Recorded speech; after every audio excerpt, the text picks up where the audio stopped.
आकृति एडवर्टाइजिंग प्रस्तुत करते हैं कहानियां जिंदगी से, प्रोड्यूस्ड बाय चमन गुप्ता। दोस्तों नमस्कार, मैं नीरज शर्मा और मैं सुचित्रा गुप्ता। प्रस्तुत है कहानी सौदा। लेखिका सावित्री बलूनी।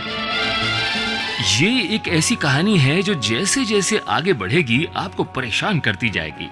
एक बीवी की 17 दिन की ये कहानी है और कहानी की शुरुआत होती है बेंगलोर रेलवे स्टेशन से। तान्या बेंगलुरु से मुंबई आ रही है अकेले अपने पति से मिलने, पर पति से मुलाकात हो उससे पहले ही ट्रेन में उसकी मुलाकात 2 अजनबी मुसाफिरों से होती है। 7 अक्टूबर 2011, Bengaluru railway station. Bengaluru railway station पर मुंबई जाने के लिए ट्रेन तैयार खड़ी थी। ट्रेन वक्त पर थी और तान्या भी तय वक्त से पहले ही स्टेशन पहुंच चुकी थी। बेंगलुरु की रहने वाली तान्या का पति साहिल काम के सिलसिले में मुंबई गया हुआ था। काम खत्म होने के बाद साहिल तान्या को मुंबई घुमाना चाहता था, इसीलिए उसने तान्या को मुंबई बुलाया था। बेंगलुरु स्टेशन से उसकी ट्रेन तय वक्त पर चल पड़ती है। तान्या अपनी बर्थ पर बैठी है और सफर शुरू हो जाता है। तान्या के साथ ही बर्थ पर 2 और लोग भी बैठे हुए थे। थोड़ी देर बाद तान्या को पता चलता है कि वो दोनों भी मुंबई जा रहे हैं, लिहाजा उनमें आपस में बातचीत शुरू हो जाती है। ट्रेन अपनी पूरी रफ्तार से मंजिल की तरफ बढ़ी चली जा रही थी। वक्त बीतने के साथ साथ तान्या भी दोनों अजनबी मुसाफिरों के साथ घुल मिल जाती है। वक्त बीतता जाता है और मंजिल करीब आती चली जाती है। अब बेंगलुरु बहुत पीछे छूट चुका था और मुंबई करीब आता जा रहा था। तान्या अब दोनों अजनबी मुसाफिरों से लगभग बेतकल्लुफ हो चुकी थी। यहाँ तक कि जब उन्होंने अपने साथ साथ उसे चाय पीने के लिए दी तो उसने चाय पीने से इनकार भी नहीं किया। पर चाय पीने के कुछ देर बाद ही अचानक तान्या का सिर घूमने लगा और फिर धीरे धीरे वो गहरी नींद में चली गई। पता नहीं कितनी देर बाद तान्या जैसे अचानक नींद से जागती है, पर अब वो ट्रेन में नहीं बल्कि किसी कार में है और साथ में है वही दोनों अजनबी मुसाफिर जो बेंगलुरु से उसके साथ चले थे और जिनकी चाय पीकर वो गहरी नींद में चली गई थी। नींद अब बेशक टूट चुकी थी, पर वो होश में अब भी पूरी तरह नहीं थी।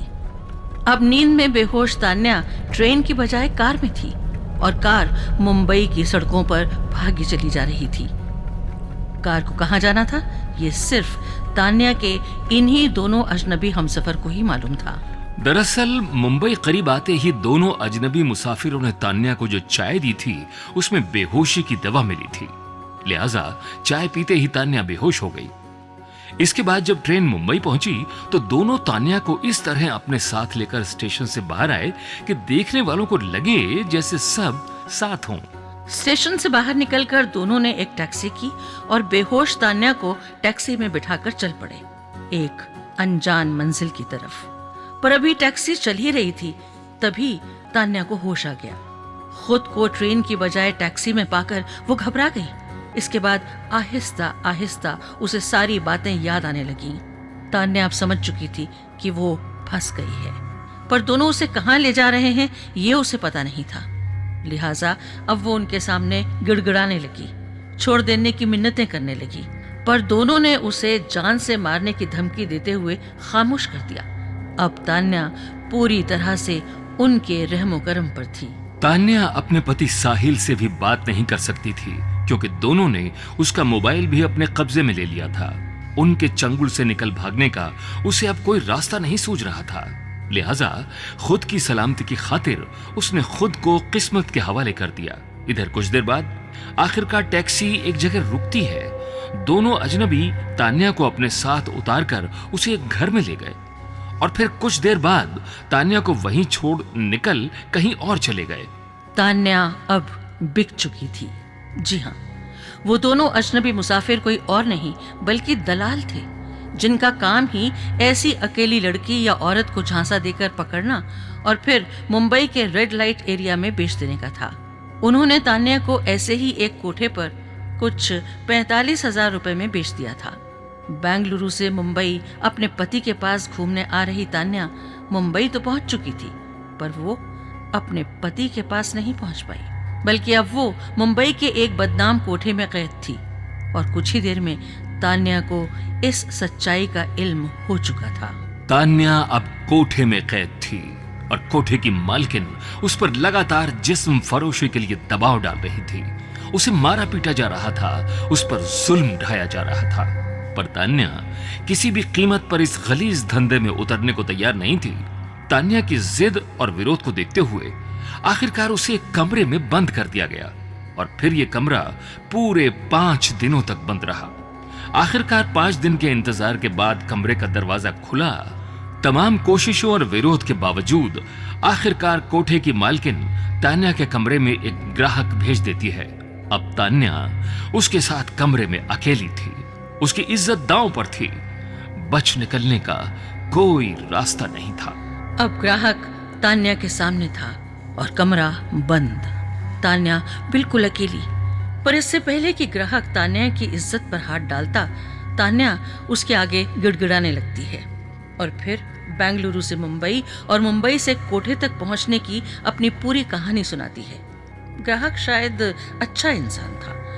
वो उसकी कहानी सुनता है और मदद करने का भरोसा देता है। तान्या को इस कैद से रिहाई की अब पहली उम्मीद नजर आती है। वो ग्राहक से उसका मोबाइल मांगती है और अपने पति साहिल का नंबर मिलाती है। उधर साहिल परेशान है क्योंकि तान्या अब तक मुंबई नहीं पहुंची है। तान्या को गायब हुए इतने दिन बीत चुके हैं।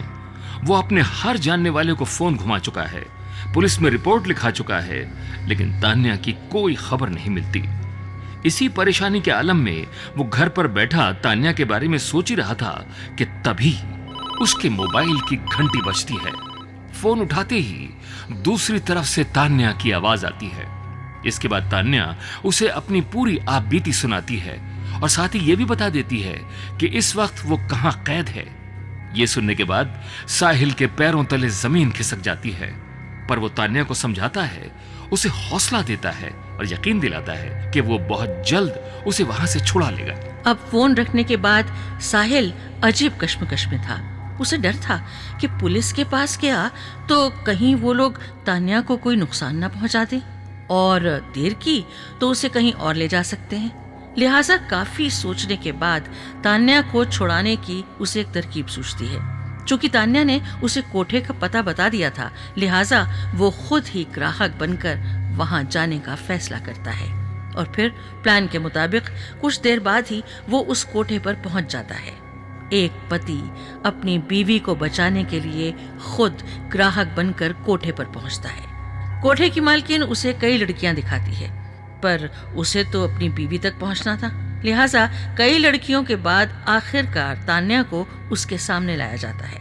इसके बाद वो तान्या को लेकर वहीं एक कमरे में चला जाता है। अपनी बीवी को इस हाल में और ऐसी जगह देखकर उसकी आंखें भर आती हैं, लेकिन वो खुद पर काबू रखता है और फिर तान्या को वहां से निकलने का प्लान बताता है। प्लान के मुताबिक साहिल कोठे के कमरे से ही मुंबई पुलिस कंट्रोल रूम को फोन करता है और पुलिस को सारी कहानी बता देता है। पुलिस फौरन हरकत में आती है और एक टीम साहिल के बताए पते की तरफ तुरंत रवाना हो जाती है। पुलिस कोठे पर छापा मारती है और आखिरकार तान्या के कमरे तक पहुंच जाती है। इसके बाद न सिर्फ तान्या बल्कि वहां से कई और ऐसी तान्या को भी आजाद करा लिया जाता है। बाद में तान्या की निशानदेही पर पुलिस कोठे की मालकिन सुनीता पुजारी और एक साथी रमीदा शेख और उसके 2 गुर्गों को भी गिरफ्तार कर लेती है। 17 दिन बाद तान्या अब एक बार फिर अपने पति साहिल के साथ है। वो मुंबई से बेंगलुरु वापस जा चुकी है, लेकिन बेंगलुरु से मुंबई तक का ये सफर वो शायद ही कभी भूल पाए। दोस्तों, इस कहानी ने हमें एक नसीहत दी है।